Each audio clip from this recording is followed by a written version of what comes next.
तो बोला 10,000 10,000 10,000 जमा करेंगे, बताइए ना 5 साल बाद कितना बन जाएगा। सही बोला ना? Third person, perpetuity, present value of perpetuity. क्या एग्जाम्पल था? अभी जैसे हम लोग को हर साल 10,000 रुपया चाहिए जिंदगी भर, उसके बदले आज क्या जमा करना पड़ेगा? Present value of perpetuity. Yes, present value of annuity, हम लोग को 10,000 चाहिए 5 बार, उसके बदले क्या जमा करना पड़ेगा? Perpetual growth. यस, क्या था? आज एक पैसा लगा रहे हो, उस पर ब्याज मिलेगा, उसके ऊपर फिर ब्याज मिलेगा, ऐसे चलते हैं। नहीं, वो इंटरेस्ट नहीं था, तुमने लैंग्वेज गलत यूज़ किया। ग्रोथ था, इंटरेस्ट नहीं था। वो था कि अपने सब कुछ, अपने को पैसा मिलने वाला 1 साल बाद, फिर उसके बाद उससे 5% ज़्यादा, फिर उससे 5% ज़्यादा, फिर उससे 5% ज़्यादा। तो बताइए आज कितना जमा करेंगे? That 5% was not interest, that was growth. I will talk about what's the difference. ठीक है। और एक फ्यूचर वैल्यू ऑफ एन्युटी बोल दिया उसने, future value of a single amount. Total 6 चीज़ें। पर ये प्रेजेंट वैल्यू फ्यूचर वैल्यू करने के लिए अपने को क्या चाहिए? Interest rate. क्या चाहिए?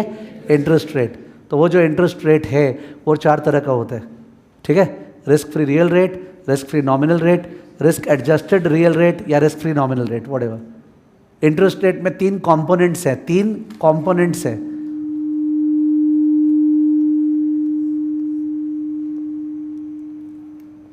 इंटरेस्ट रेट में 3 कंपोनेंट्स है। Just 1 second.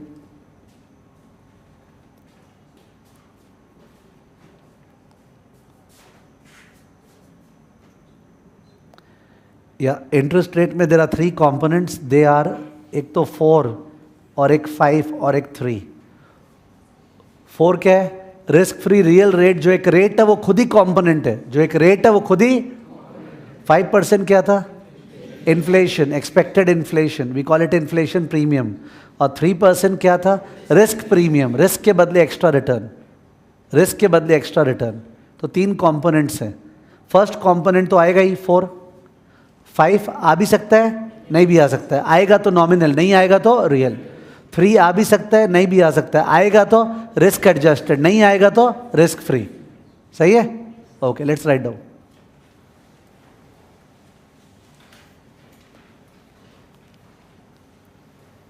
Number 1,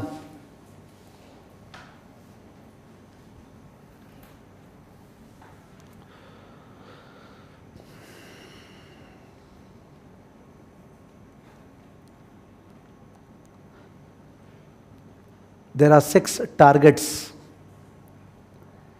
There are 6 targets in this chapter.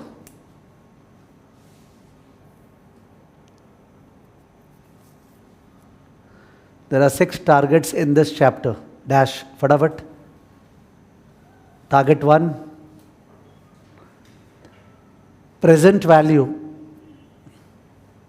of a single amount.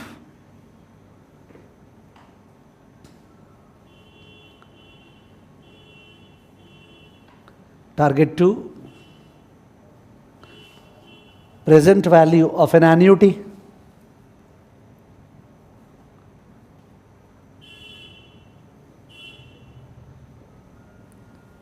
Target 3, future value of a single amount. Future value of a single amount. Target 4, future value of an annuity. Future value of an annuity.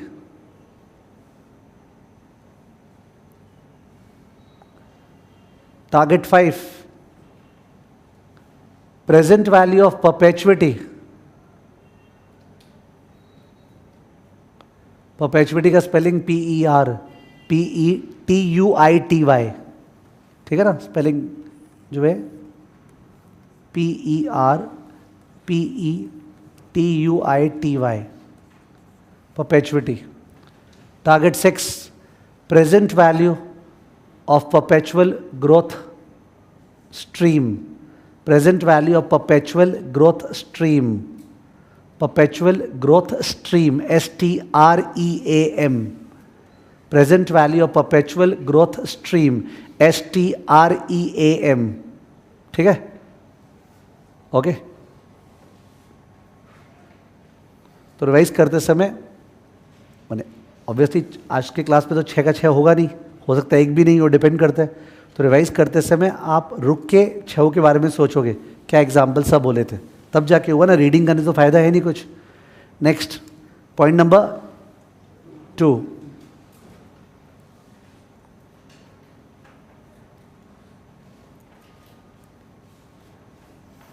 to achieve any of the targets,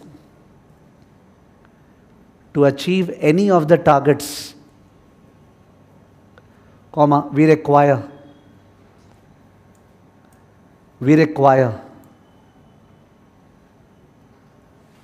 interest rate. We require interest rate. Full stop.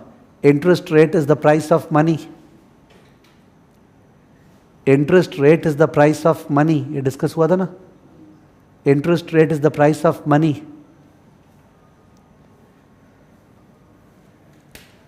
And is determined bye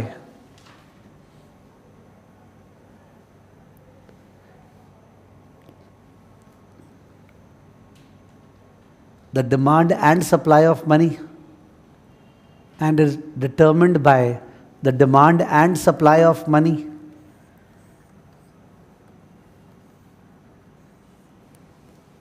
draw कर रहे हैं तो x axis पे money है, Y axis पे interest rate है। X axis पे money है, वाई एक्सिस पे इंटरेस्ट रेट है।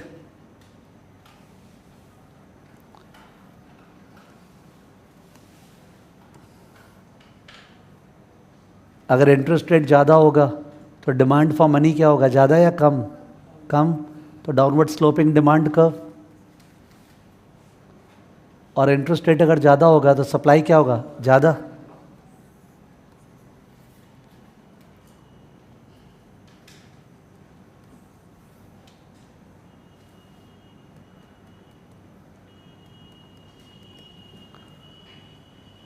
तो ये अपना 4% आया था, सॉरी उल्टा लिख दिया मैंने, ये अपना 4% आया था उस एग्जाम्पल में। ये 400 मिलियन या 300 था, सॉरी। ओके, ये मैंने इसलिए लिखा था जिससे कि आपको डिमांड सप्लाई डायलॉग नहीं लगे। You can copy this table बगल में, you can copy this table बगल में। First column interest rate, second column demand, third column supply. Do it fast. First column interest rate, second column demand, third column supply. तो जहाँ जहाँ eco का significance है FM में, वहाँ वहाँ मैं थोड़ा थोड़ा हिंट वहाँ यूज़ करता रहूँगा, जिससे कि ऑन द होल इको में भी फ़ायदा हो जाए।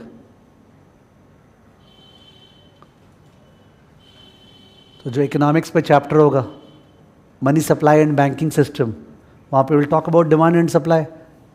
ठीक है, तो 2% पे डिमांड इतना है, सप्लाई इतना है। 3% पे डिमांड कम हो गया, सप्लाई ज़्यादा। 4% पे लकीली बराबर हो गया, और 5% पे जाहिर है डिमांड कम, सप्लाई ज़्यादा। तो 4% को बॉक्स पे डाले, वही इक्विलिब्रियम इंटरेस्ट रेट ना। ठीक है, बट इस डिस्कशन में प्रॉब्लम क्या है कि इंटरेस्ट रेट बोलने से थोड़ी चलेगा। इंटरेस्ट रेट तो बहुत तरह का होता है, वो जो डिफरेंट तरह का होता है वो सीखे 4 तरह का होता है ना। एक होता है आरएफ रियल, एक होता है आरएफ नॉमिनल, एक होता है रिस्क एडजस्टेड नॉमिनल, एक होता है रिस्क एडजस्टेड रियल। केवल इंटरेस्ट रेट बोलने से चलेगा नहीं, you have to talk about the types of interest rate. ठीक है, पॉइंट नंबर 4 या 3, point number 3, components of interest rate. Components of interest rate कि इंटरेस्ट रेट में सर क्या क्या कंपोनेंट आते हैं।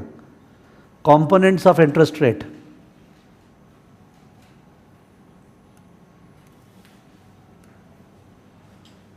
ठीक है। कंपोनेंट्स ऑफ इंटरेस्ट रेट जो है उससे 3 arrow, components of interest rate से 3 एरो।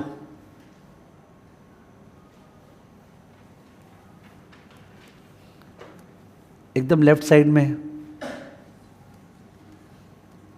आरएफ रियल, बीच में इन्फ्लेशन प्रीमियम, राइट साइड में risk premium, RF real, inflation premium, risk premium.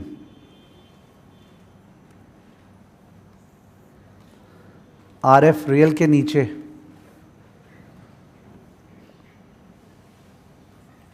opportunity cost for the sacrifice of current consumption,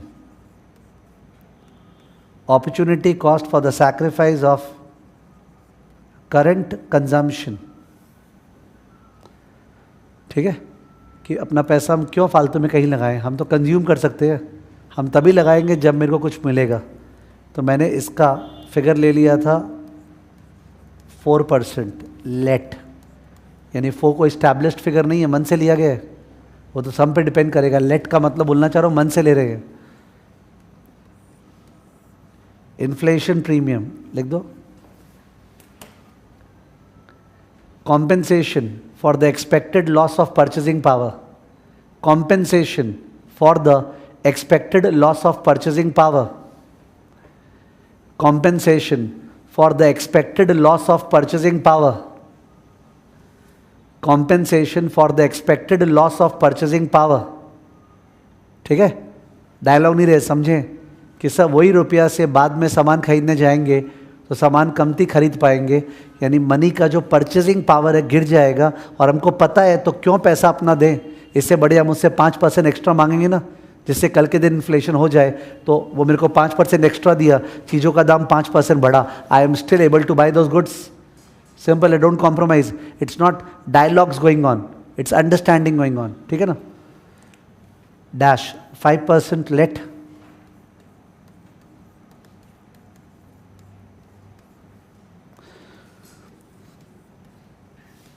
और risk premium में compensation, compensation for bearing risk, compensation for bearing risk. ठीक है, finance का subject assume करता है कि all of us are risk averse, अपने सब जन रिस्क को हेट करते हैं। ठीक है, तो कोई भी हालत में कोई रिस्क लेने तैयार नहीं है अनलेस एंड अनटिल रिटर्न उतना ही मिले कि ज़्यादा मिले, ज़्यादा, जितना ज़्यादा वही तो रिस्क प्रीमियम है। तो नोबडी सेइंग दैट आप रिस्क मत लो, ले लेंगे रिस्क, पर रिटर्न ज़्यादा मिलेगा तो ही लेंगे, वरना क्यों लेंगे। ठीक है, risk premium, compensation for bearing risk, dash देके equal to 3% let, equal to 3% let. ठीक है, डिसाइड हुआ कि जो 4% है वो तो आएगा ही। ठीक है, ये जो 4% है ये तो आना ही है, ये वाला मे बी और लास्ट वाला भी मे बी। कभी कभी कुछ अपने इनफॉर्मल लिखते हैं, अगर आप तुरंत रिवीजन कर रहे हो तो आपको समझ में आ जाता है कि सर क्या बोलना चाह रहे थे। तो मैंने लेफ्ट वाले को टिक किया है और बाकी दोनों को बोला है मे बी। मे बी मतलब 5 जरूरी नहीं है लेना पड़ेगा, मे बी लेंगे मे बी नहीं लेंगे, और 3 भी जरूरी नहीं, पर 4 जरूरी है। ठीक है, तो वो टिक किया हुआ और मे बी लिखा हुआ, आप कोई 2.5 महीने बाद खोलेगा तो याद थोड़ी है क्या बोलना चाह रहे थे। तो it's presume that you will be revising before the next class, so that आपको तुरंत याद आ जाए हाँ यार ये तो सही है बोले थे। Next point number 4, point number 4, types of interest rate. Point number 4, types of interest rate, types of interest rate. Types of interest rate में पॉइंट नंबर ए, 5 का ए, if you are putting money, देखो, if you are putting money somewhere, if you are putting money somewhere, if you are putting money somewhere where, somewhere where you will not suffer inflation, you will not suffer inflation, आप inflation नहीं सहने वाले हो, you will not suffer inflation, and you are not bearing risk, you are not bearing risk, you are not bearing risk, dash dash देके you require RF real, you require RF real equal to 4%, equal to 4%. Is it okay language? कहीं ऐसा पैसा लगा रहे हैं जहाँ पे inflation नहीं सहने वाले हैं. इन्फ्लेशन क्यों नहीं सहने वाले? दो कारण. या तो इन्फ्लेशन है ही नहीं सर, और अगर है तो अगला पार्टी बोला है वो अलग से देगा जितना भी इन्फ्लेशन होगा. ठीक है, वो अलग से देगा, बोले उसका हिसाब अलग होगा, छोड़ना तुम उसको भूल के बता. ठीक है, तो उसको बोलते हैं अपने रिस्क फ्री रियल रेट. ठीक है, सुनना प्लीज. इस इंस्ट्रूमेंट का एग्जाम्पल है बाजार में TIPS, T for treasury, IP for inflation protected. अपने आप लिखा दूंगा, do not rush in writing, wait please. T for treasury, treasury माने गवर्नमेंट, ट्रेजरी माने गवर्नमेंट, तो क्या गया? रिस्क गया. Inflation protected, inflation protected, government मैं हूं, तुम मेरे को पैसा दो, मारने का तो डर है ही नहीं. उसके अलावा इन्फ्लेशन का चिंता मत करो, जो भी इन्फ्लेशन हुआ हम तुमको उतना अमाउंट अलग से देंगे.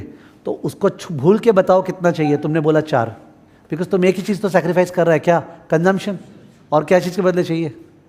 समझ गया? तो लिख देना example treasury inflation protected security.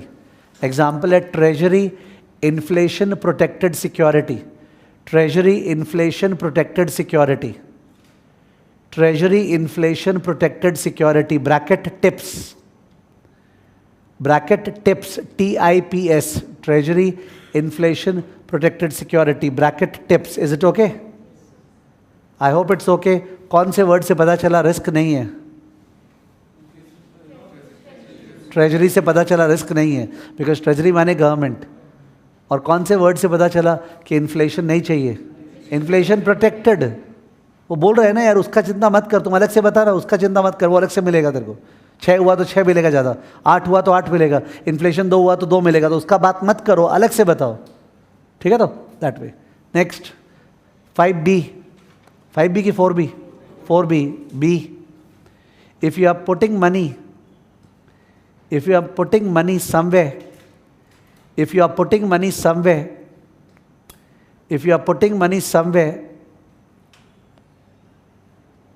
where there is no risk, पैसा डूबेगा नहीं. यानी आप ठीक से सोच रहे हो तो ट्रेजरी या non treasury? where there is no risk बोला तो ट्रेजरी का बात करो कि non treasury? Treasury. where there is no risk, ठीक है, but you will suffer inflation. where there is no risk, okay, language था. you are putting money somewhere where there is no risk, पैसा डूबेगा नहीं, but you will suffer inflation, जो भी inflation हुआ तेरे को सहना पड़ेगा, क्योंकि एक्स्ट्रा नहीं मिलेगा. where there is no risk but you will suffer inflation. ठीक है. Dash RF nominal, sorry language क्या था? यू रिक्वायर क्या? हाँ लैंग्वेज है you require dash RF nominal, you require RF nominal equal to 5 + 3, sorry 5, इसका 4 + 5 इक्वल टू 4 + 5 9%, 4 + 5 9%. सही है, 4 + 5 9%. एग्जाम्पल ट्रेजरी सिक्योरिटी,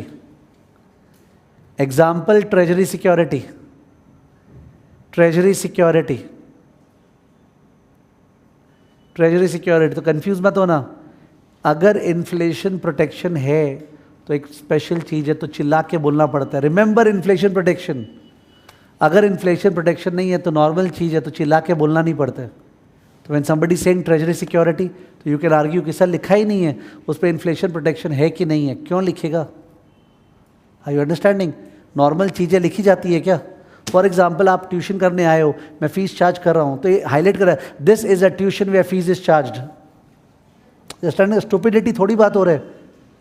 जो नॉर्मल चीज़ है वो हाईलाइट नहीं की जाती है, जो एबनॉर्मल चीज़ है वो हाईलाइट. तो somebody is teaching a batch without any tuition, तो बहुत important highlight this is a tuition fees is not charged. Understand please, because ये डाउट आएगा ना, ट्रेजरी सिक्योरिटी सर लिखा हुआ थोड़ी था. यार नहीं लिखा हुआ था, इन्फ्लेशन प्रोटेक्शन नहीं है, वो बोलेगा नहीं. समझ गए tone? Next number C, point number C, you are putting money somewhere. You are putting money somewhere where there is risk. You are putting money somewhere where there is risk. पैसा डूब सकता है. Where there is risk. And you are also going to suffer inflation. You are also going to suffer inflation. You are also going to suffer inflation. Inflation हुआ वो भी तुम सहने वाले हो. और at the same time पैसा भी डूब सकता है. Comma, you require क्या? ऑब्वियस रिस्क फ्री रेट की risk adjusted rate, risk adjusted और रियल रेट की nominal rate, nominal. You require risk adjusted nominal. You require risk adjusted nominal rate. You require risk adjusted nominal rate equal to 4 + 5 + 3. 4 चाहिए because consumption sacrifice कर रहे हैं. 5 चाहिए because inflation सहने वाले हैं. 3 चाहिए बिकॉज रिस्क है पैसा डूबने का.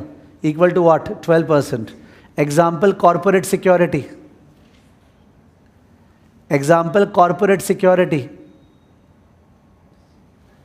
कॉर्पोरेट सिक्योरिटी लास्ट वाला number D.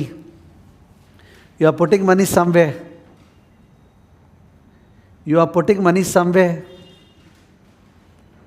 You are putting money somewhere where? You are putting money somewhere where there is risk. पैसा डूब सकता है.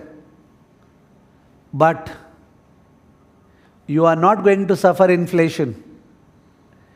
You are not going to suffer inflation. You are not going to suffer inflation. You are not going to suffer inflation. Comma, you require. क्या risk free या risk adjusted? Risk adjusted but nominal की real. Real. You require risk adjusted real rate. You require risk adjusted real rate. Risk adjusted real rate equal to 4 + 3, 7%. 7%.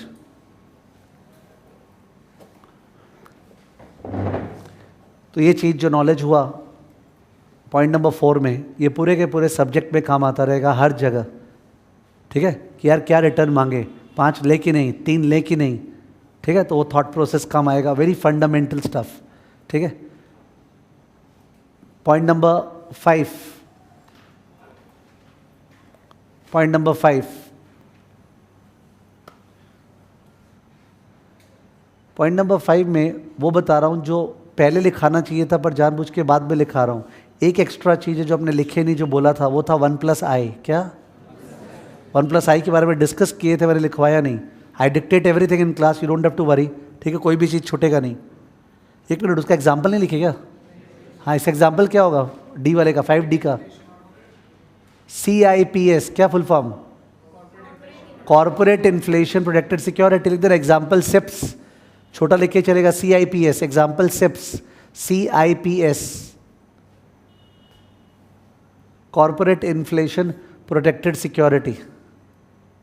ठीक है, पर ये ज़्यादा popular नहीं है बिकॉज कॉर्पोरेट अगर पैसा मार सकता है तो इन्फ्लेशन का वादा क्या है का वादा? वो जो बोला हम तेरे को इन्फ्लेशन से बचा लेंगे, यार तुम पैसा ही मेरा मार लेगा तो इन्फ्लेशन से क्या बचाएगा? तो करने को कंप्लीट करना पड़ा. चौथा, but CIPS is like not common. People don't consider the promise. एक कॉर्पोरेट चिल्ला के बोल रहे हैं ना, हम आपको इन्फ्लेशन जितना होगा उतना भी एक्स्ट्रा देंगे. चुप बैठ. ठीक है, कोई सेंस नहीं है.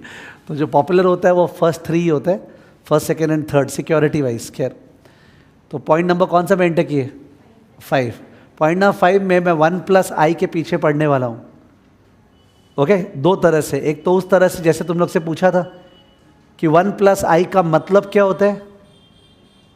एनीबडी? 1 + i का मतलब क्या है? 1 रुपया का फ्यूचर वैल्यू. 1 रुपया का फ्यूचर वैल्यू. ठीक है, मतलब 1 + i का पता चल गया. काम क्या आता है? कोई भी चीज़ को आगे भेजना है, आगे, तो 1 + i से मल्टीप्लाइड. कोई भी चीज़ को पीछे टानना है तो 1 + i से divide. Very very fundamental. The TVM chapter is this only, 1 + i से मल्टीप्लाई, 1 + i से क्या डिवाइड, इट्स एकदम फंडामेंटल स्टफ, 1 + i, ठीक है। तो अपना चार्टो 1 + i आ गया, 4a में आया 4.04, 4b में आया 1.07, 1.09, 4c में आया 1.12 और 4d में आया 1.07। Now for the purpose of information 4a को छोड़ के 4b, 4c, 4d तीनों रॉन्ग है, 4b, 4c, 4d तीनों रॉन्ग है, तीनों अप्रॉक्सीमेटली करेक्ट है, तीनों अप्रॉक्सीमेटली करेक्ट है। रियल लाइफ में there is a debate between simplicity versus accuracy, simplicity versus accuracy. Simplicity लोगों को अच्छा लगता है, यह देख एकदम आसान है, ठीक है। एक्यूरेसी भी लोगों को पसंद है, एक्यूरेट, दोनों में डिबेट होते हैं। तो ये डिबेट अब यहाँ चालू हुआ, सुनना ठीक से। तुम 100 रुपये के बदले 104 मांग रहा था, याद है? तुम 100 रुपये के बदले 104 मांग रहा था, फिर तुमको ध्यान आया नहीं सर इन्फ्लेशन भी होने वाला है, तो 5% और चाहिए, 104 पे, 100 पे नहीं, किस पे? 104 पे। जो 5% चाहिए वो 104 पे चाहिए, 100 पे नहीं। और हमने 5% को सीधा 4 + 5 9 कर दिया। 4% मैंने 4% ऑफ 100 4, 5 ऐड के मैंने 5% ऑफ 100 5, मतलब गड़बड़ हो गया। 5% ऑफ 4, 20 पैसा कमती लिए। Second answer should have been 9.2। 4 का बी क्या लिखा है? 9 लिखा है ना, इट शुड बी 9.2। एक मिनट डिस्कस हो रहा है, काटो मत, बिकॉज जो लिखा हुआ है वो किसका इज्जत किया है, एक्यूरेसी या सिंप्लिसिटी? सिंप्लिसिटी। जब बोलेंगे रियल रेट 4%, इन्फ्लेशन 5%, बताओ नॉमिनल रेट कितना, तो मन से निकलता है क्या? 9। रियल रेट 4, इन्फ्लेशन 5, तो मन से क्या निकलता है? Nominal rate 9। तो मन का भी तो एक इज्जत है, माने फीलिंग्स का, तो 9%। But examination is about accuracy also, तो because of which you need to know both. और कब कहाँ यूज़ करना है वो बता दूंगा, कहाँ पे 9 यूज़ करना है, कहाँ पे 9.2 आई विल टेल, पहले जान तो ले। तो 9.2 निकालने का तरीका सुनना, 1 रुपये के बदले 1.04 चाहिए, 1.04 के ऊपर 5% और चाहिए, तो 1.04 इंटू 1.09। 1 रुपये के बदले 1.04 चाहिए, 1.04 पे 5% और चाहिए, तो 1.04 इंटू 1.09। कैलसी प्लीज, 1 इंटू 1.09, जिनके पास कैलसी है।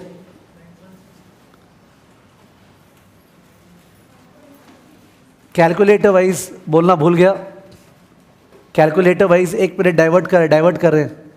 कैलकुलेटर जो सीपीटी में यूज़ करते थे, ठीक है, क्या पता वही आईपीसीसी में काम आ जाएगा। सीएसएफटी, एफएम, सीएमए सबका बात हो रहा है। कैलकुलेटर कौन सा काम आएगा वो अभी भी जज हो जाएगा। मैं कुछ बोल रहा हूँ, वो कैलकुलेशन करो और वो तुम्हारे कैलकुलेटर में हो रहा है क्या, डाइवर्ट कर एक बार, बिकॉज कैलकुलेटर का याद आ गया मेरे को। मैं जो बोल रहा हूँ वो करना, please do this calculation for me. सुनना क्या, 1 डिवाइड बाय 1.1 इक्वल टू 5 बार। और बताओ स्क्रीन पे क्या आया? 1 डिवाइड बाय 1.1 और इक्वल टू 5 बार टीपो और बताओ स्क्रीन पे क्या आया? ये 0.6209, ये आया क्या? 0.6209। जिनके पास भी कैलकुलेटर उनका ये आया क्या? कोई एक्सेप्शन प्लीज? यस, क्या आया तुम्हारा? चेंज नहीं हो रहा है, 69। तो तुम आगे एक बार ज़्यादा कम से टिप दिए। 1 डिवाइड बाय 1.1 इक्वल टू 5 बार।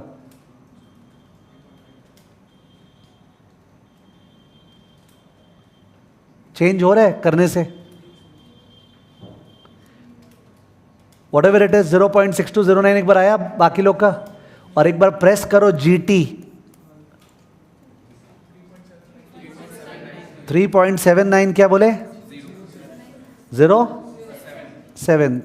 तो यही वाला कैलकुलेटर चाहिए मेरे को क्लास में और एग्जाम में, जिसमें ये आ रहा है, ठीक है। तो अगर किसी का नहीं आ रहा है तो मेरे को शो कर सकता है, हो सकता है कुछ मिस्टेक कर रहे हो आप, और या फिर कुछ और कैलकुलेटर है वो जो मैनेज तो हो जाएगा मेमोरी फेमरी लगा के, बट उस पर और तकलीफ हो जाएगा। तो बेटर है सीधा टेस्ट क्या है कैलकुलेटर का, एक कैलकुलेटर जिसके स्क्रीन पे GT लिखा रहे grand total, and at the same time जिसमें ये करने से 1/1.1 इक्वल टू करने से ये आ जाए. We need this calculator for the class. समझ गया? And it would be helpful to you for all finance का स्टडी, CA फाइनल वगैरह में भी सब में काम आएगा. सही है? जिसका नहीं आया वो अभी मेरे को दिखा दे, पर अगर GT का बटन ही नहीं है तो please we will not tackle with that calculator.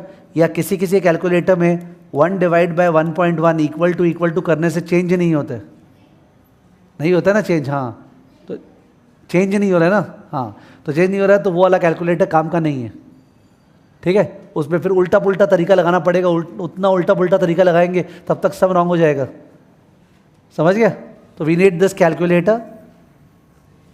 Okay, खैर coming back to the stuff, I was telling you to do something. 1.04 into 1.05 कैल्सी में कीजिए. बताइए क्या आया? 1.04 इंटू 1.05 1.092. 1.092 का मतलब तुम लोग बोला था कि ₹1 का फ्यूचर वैल्यू, ₹1 का 1.092 से 9.2% का फीलिंग आ रहा है. बिकॉज 1.092 इज 1 प्लस 0.092 ना, and it is 1 plus 9.2 by 100 ना, बचपन वाला. यानी व्हाट इज इट? 9.2%. ठीक है? तो अपने क्या करते हैं, एग्जैक्ट निकालने का तरीका है 1.04, अभी लिखना मत, इंटू 1.05 -1 क्यों हटा रहे? बिकॉज ₹1 तो प्रिंसिपल है. ₹1 तो प्रिंसिपल, ₹1 हटाएंगे तब तो ब्याज आएगा. 4 का C देखो, 4 का C में क्या क्या यूज हुआ था? 4, 5 और 3. 4, 5 और 3. उसका मैथ्स क्या होगा बोलना कोई? 1.04 into 1.05 into 1.03 the whole thing -1. जिनके पास कैल्सी है प्लीज करें. 1.04 into 1.05 into 1.03 the whole thing -1 क्या? 0.12476 यानी 12.476%. 12.476% है तो ₹1 के हिसाब से ना ₹100 परसेंट होता है, पर सेंट पर 100. 12.476% is the risk adjusted nominal rate. 4 का D क्या था? 1.04 बोलो यार. 1.04 इंटू 1.03 -1 0.0712 यानी 7.12%. इसका मतलब सुनना प्लीज, लिखा है कुछ नहीं है. ये जो different components of interest rate है, डिफरेंट कंपोनेंट, 4 कंपोनेंट है, इनको जब मिलाते हैं एक दूसरे के साथ तो मिलाने का 2 तरीका है. एक है एडिटिव मॉडल, एक है 4 + 3 7, और एक है मल्टीप्लिकेटिव मॉडल. मल्टीप्लिकेटिव मॉडल में फैक्टर इंटू फैक्टर -1 क्या? Factor into factor -1. Rate into rate नहीं, 4 इंटू 3 करने नहीं बोल रहा है. Factor into factor -1. ठीक है? अगर ऐड कर रहे हैं आप 4 + 3 7 तो आंसर आ रहा है अप्रॉक्स. क्या आ रहा है? अप्रॉक्स. और अगर आप मल्टीप्लाई कर रहे हैं फैक्टर इंटू फैक्टर -1 तो आंसर आ रहा है एग्जैक्ट. ठीक है ना? फैक्टर इंटू फैक्टर -1 से एग्जैक्ट आता है, और रेट प्लस रेट करते तो क्या आता है? अप्रॉक्स. ठीक है? वैसे रीज़न समझ गए क्यों फैक्टर इंटू फैक्टर? क्योंकि वो जो 5% है वो 104 पे चाहिए, 100 पे नहीं. वो जो 3% है वो 104 एंड 5% मिलाया हुआ पे चाहिए. तो पॉइंट वो है, इसके कारण से गलती हो रहा है. ठीक है? तो एग्जाम में क्या करना है सर? मैंने जैसा बोला, time value of money chapter से जनरली सम्स डायरेक्टली आने वाला है कि नहीं? नहीं. TVM चैप्टर से सम्स नहीं आने वाला है. तब भी when you see the number of classes, तो नंबर ऑफ क्लासेस 3 डिवोटेड है टाइम वैल्यू ऑफ मनी में. ओके, नंबर ऑफ क्लासेस वो 3 एकदम जरूरी है, क्विंट एसेंशियल है. उसके बिना माने we can not breathe, because हर चैप्टर में टाइम वैल्यू ऑफ मनी काम आएगा. तो इसका मतलब सुनना करना क्या है, ज़्यादातर प्लेसेस में मल्टीप्लिकेटिव मॉडल लगता है. कौन सा? मल्टीप्लिकेटिव. ऐड नहीं कर सकते हो. There are certain exceptions where simplicity is used and additive model is done. यानी आप क्या याद रखो, हर जगह मल्टीप्लिकेटिव, हर जगह multiplicative subject to certain exceptions, वो एक्सेप्शंस जहाँ जहाँ आएगा वहाँ वहाँ बताते रहूँगा। एक बार अपने मन में ये बैठाए क्या करना है, multiplicative. Is it okay? Okay, please देखो point number 5, sums on TVM, sums, SUMS, sums on TVM. Okay, when problems on TVM, questions on TVM, sums on TVM require the use of interest rate factor,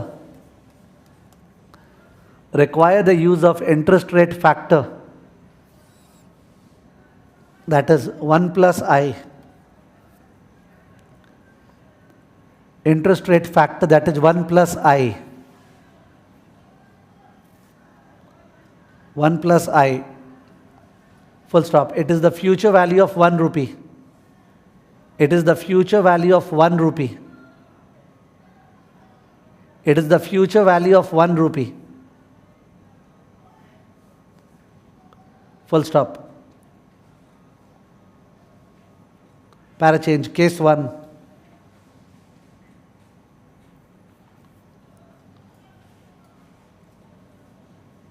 While compounding, compounding माने पैसे को आगे भेजना कि पीछे टानना, आगे भेजना. While compounding, comma, we multiply with 1 plus I. We multiply with 1 plus I. Next line, that is FV equal to PV into 1 plus I to the power n. FV equal to PV into 1 plus I to the power n, which is not a formula by any stretch of imagination. पैसे को आगे भेज रहे हैं, कितना आगे, n years आगे. ठीक है? तो फिर case 2, while discounting, case 2, while discounting,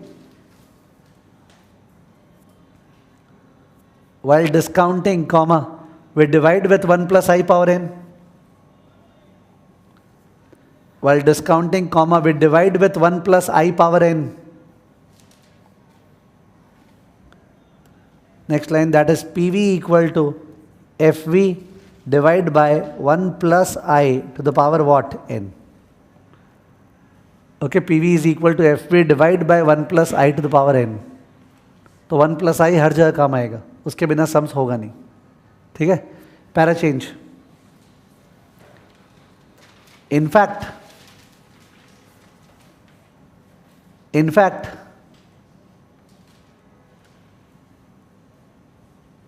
there are two models.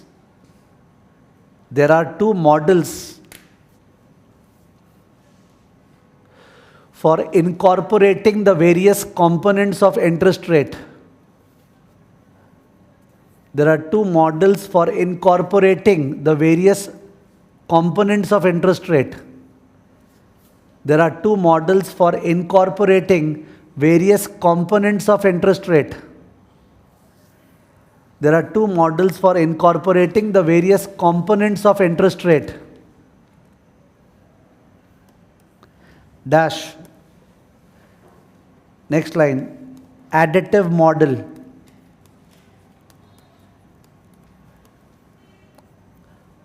Additive model में dash देके practiced in point number 4. Practiced in point number 4. Additive model हो तो गया जो point number 4 किए थे. 4A, B, C, D में कौन सा मॉडल लगाए थे? Additive. 4 + 3 7, 4 + 5 9. Additive model. ठीक है? उसके बाद next line, multiplicative model.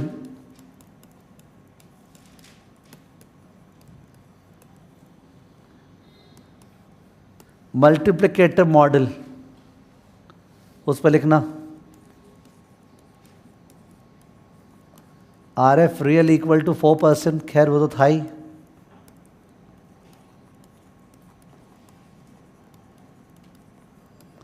RF nominal equal to, बोलो मैथ्स. 4 में 5 मिलाना है, क्या करें? 1.04 into 1.05 minus 1 equal to 0.092 equal to 9.2%. Okay, टोन है फैक्टर इनटू फैक्टर -1, टोन हेल्प करता है. Next line, risk adjusted real rate. Risk adjusted real rate में 4 और 3 लेना है. बोलो maths. 1.04 into 1.03 -1. Risk adjusted real rate last वाला पहले कर लिए, ठीक है, ध्यान नहीं रहा मेरे को. कितना हो गया? 0.07. 0.0712 इक्वल टू 7.12%. 7.12%.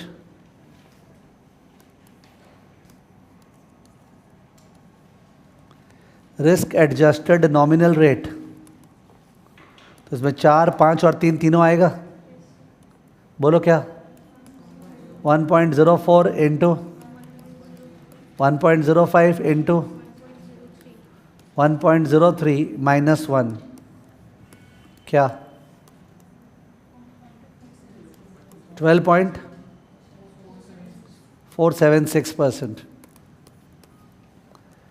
12.476%. ठीक है, लिख देना नीचे में हिंट. नीचे में hint, the tone is hint, the tone is factor into factor -1. Help करता है टोन. Factor into factor -1. ठीक है, ब्याज पे ब्याज लग रहा है इसलिए फैक्टर इंटू फैक्टर -1. -1 क्यों कर रहे? ओके है, बिकॉज 1 रुपया तो प्रिंसिपल है, वो हटाएंगे तब तो ब्याज आएगा. ठीक है, एक पोइट्री कंप्लीट करना. ठीक है, किसी स्टूडेंट से कंप्लीट करवाते हो आप. लास्ट पेज पे बोलना, कंप्लीट करना प्लीज लास्ट पेज में, जिससे कि सबको सुनाई दे. मैं बोल रहा हूं तुम उसको पूरा करना. अगर मिलाते समय ऐड करना अलाउड नहीं है तो हटाते समय डैश करना अलाउड नहीं है. मिलाते समय ऐड करना अलाउड नहीं है तो जाहिर है हटाते समय क्या करना अलाउड नहीं है? माइनस. बोल रहे मिलाते समय ऐड करना अलाउड नहीं है, इसका मतलब हटाते समय माइनस करना अलाउड नहीं है. पोइट्री का सेकंड पैरा, मिलाते समय फैक्टर इंटू फैक्टर -1 करना है. क्या करना है? Factor into factor. ठीक है, और 1 तो हटाना ही है, 1 पे ध्यान मत दो. हटाते समय divide, factor divide by factor -1. -1 तो होगा ही ना, बिकॉज जो आ रहा है वो 1 प्लस ब्याज आ रहा है. यानी अगर नॉमिनल रेट दिया हुआ है, कौन सा रेट, और रियल रेट पूछा, तो नॉमिनल में से इन्फ्लेशन हटाएंगे तो रियल आएगा. ये तो बैठ गया होगा. नॉमिनल है और मेरे को रियल निकालना है, तो इन्फ्लेशन हटाएंगे तो रियल आएगा. हटाने के लिए माइनस अलाउड नहीं है. हटाने के लिए क्या होगा? डिवाइड. किससे? रेट से या फैक्टर से? फैक्टर से, और फिर -1. समझ गया? लिखो पैरा चेंज. हिंट में ही चल रहा है, हिंट में ही, सॉरी हिंट के अंदर ही. हिंट क्या लिखा? The tone is factor into factor -1. वहीं पे similarly while removing a component, comma, the tone is, while removing a component, comma, the tone is factor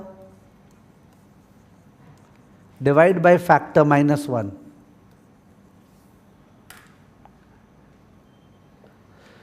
Factor divide by factor -1.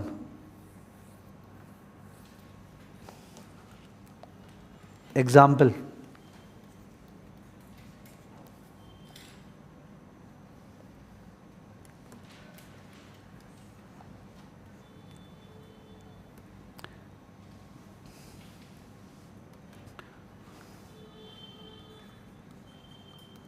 Nominal rate 11%. Inflation 6%.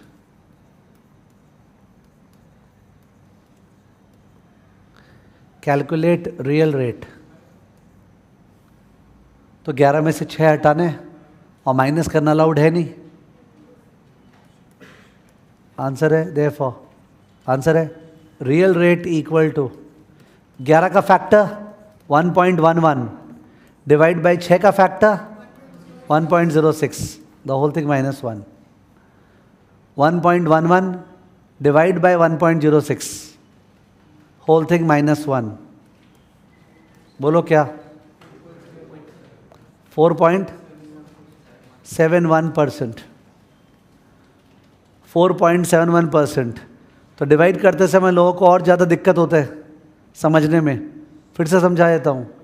Divide directly समझ में नहीं आएगा, मैंने समझने का जहाँ तक बात है ना, घुमा के समझ में आएगा. 4.71% रियल रेट है, 4.71, और 6% इन्फ्लेशन है.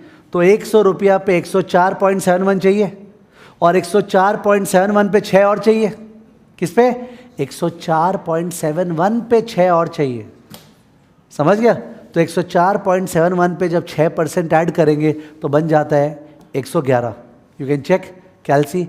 104.71 into 1.06, 104.71 into 1.06, 104.71 into 1.06 is equal to what? 111. ठीक है. तो जो 11% था उस वो कैसे आया था? वो 1.06 से मल्टीप्लाई होके आया था ना, तो वापस से हटाना पड़ेगा, तो रिवर्स डिवाइड तो करना पड़ेगा कि 11 आया कैसे था सर? वो तो मल्टीप्लाई करके आया था, तो वापस से उससे डिवाइड करेंगे तो रिवर्स आएगा. ठीक है. तो next example.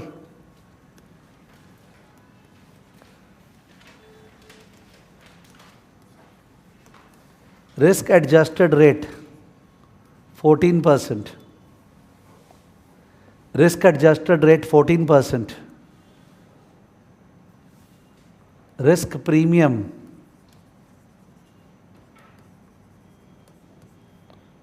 5%. Find RF. Find RF. तो जाहिर है 14 में से 5 हटाएंगे तब तो रिस्क फ्री रेट आएगा. 14 में रिस्क मिला हुआ है, 5 मिला हुआ है, पर मिला हुआ कैसे? ऐड होके कि मल्टीप्लाई होके? मल्टीप्लाई होके. तो डिवाइड करना पड़ेगा. सॉल्यूशन है RF is equal to 1.14 divide by 1.05 -1. 1.14 divide by 1.05 whole thing -1. क्या?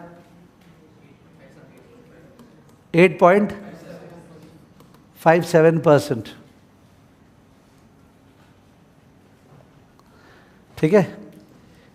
ये वाला जो बता पाया वो एकदम पूरा का पूरा क्लास में समझ गया है. ठीक है. तो एग्जाम्पल.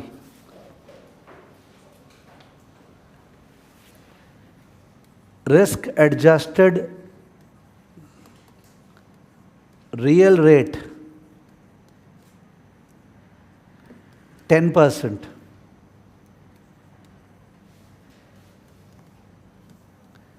इन्फ्लेशन 2%.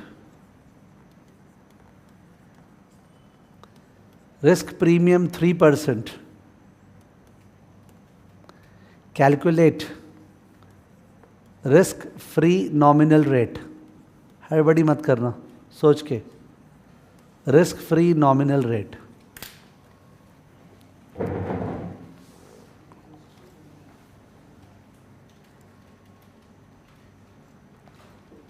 पहले हिंदी में सोच लो कि 10% क्या है, उसमें क्या हटाना है, क्या मिलाना है, जो भी करना है.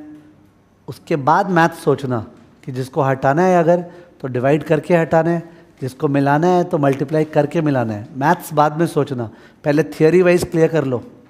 क्वेश्चन क्या निकालना है ठीक से पढ़ लेना. एडवाइस है पहले थियोरी वाइज सोच लो कि 10 में से 2 मिलाना है या 2 हटाना है, और 10 में से 3 मिलाना है या 3 हटाना है. पहले वो क्लियर कर लो मन में. फिर हटाना मिलाना तो तुम कर ही लेगा. हटाना है तो डिवाइड कर दो फैक्टर से, मिलाना है तो मल्टीप्लाई कर दो फैक्टर में. वो तो देख लेते हैं.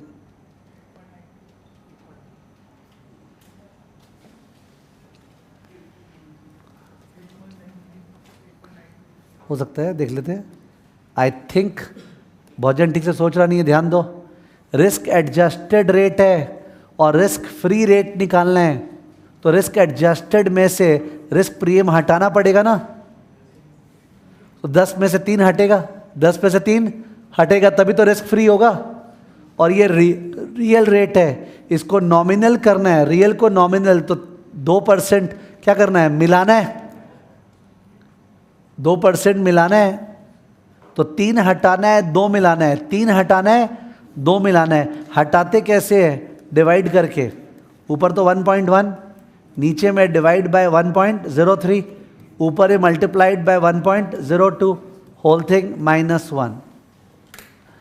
ओके, 10 में से 3 हटाना था तो रिस्क फ्री हो गया, बट सर उसको नॉमिनल करना था तो इन्फ्लेशन मिलाना पड़ेगा, तो इंटू 1.02, होल थिंग -1। क्या आंसर? 8.93%। 8.93%। ठीक है, क्या बात हुआ, एग्जाम में अपने को ऐसा सम तो आता नहीं, पहला बात है, ये जो सम कर रहे हैं वो आता नहीं है। ये थोड़ी बोलेगा रिस्क फ्री रियल रेट बताओ, नॉमिनल रेट क्या, ऐसे नहीं आते। ये काम आएगा बड़े सम्स में, एप्लीकेटिव है सारा। ठीक है, तो एग्जाम में जनरली अपने को कौन सा मॉडल यूज़ करना है, एडिटिव या मल्टीप्लिकेटिव? मल्टीप्लिकेटिव, यही वाला। ठीक है, 1-2 जगह पे एडिटिव मॉडल यूज़ करते हैं, वो एक्सेप्शंस है, वो वहीं बताना पड़ेगा, लिख देना note. You are supposed to use multiplicative model. You are supposed to use multiplicative model. You are supposed to use multiplicative model. You are supposed to use multiplicative model. Except in 2 or 3 places. Except in 2 or 3 places. Which will be communicated to you, which will be communicated to you in those topics, which will be communicated to you in those topics, which will be communicated to you in those topics, in those topics.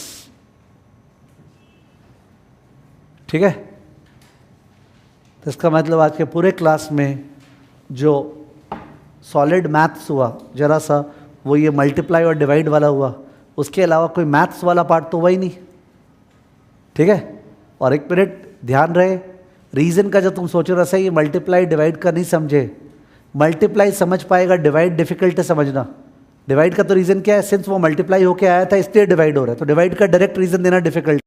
Multiply का reason easy है, 100 के बदले 104 चाहिए था, फिर 5% inflation किस पे चाहिए, 104 पे, तो वो इफेक्ट लाने के लिए we have to do 1.04 into 1.05, तो उसका रीज़न दे सकते हैं। तुम डिवाइड का पूछोगे कि सर वो डिवाइड क्यों हो रहा है, आई कांट एक्सप्लेन, बिकॉज जो दिया हुआ है वो तो मल्टीप्लाई होके आया है ना, तो वापस से रिवर्स प्रोसेस मारेंगे तभी तो हटेगा। ठीक है, डिवाइड का डायरेक्ट रीज़न नहीं दे पाएंगे। Is it okay?